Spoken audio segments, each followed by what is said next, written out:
سمعوا كيفاش رئيس الفيفا جياني إنفانتينو ولا يعتبر المغرب من المنتخبات العالمية.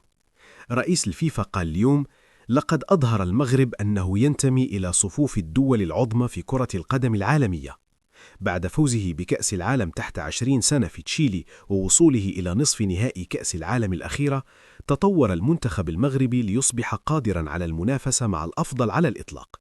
لديهم كل العوامل ليكونوا واثقين قبل أكبر كأس عالم فيفا على الإطلاق في 2006. خاصكم تعرفوا أن القجع خدا قراره بخصوص وليد الركراكي، وخا مازال ما بان حتى شي بلاغ رسمي، إلا أنه اتضح اليوم بأن وليد الركراكي يستمر كمدرب للمنتخب المغربي ولن تتم إقالته.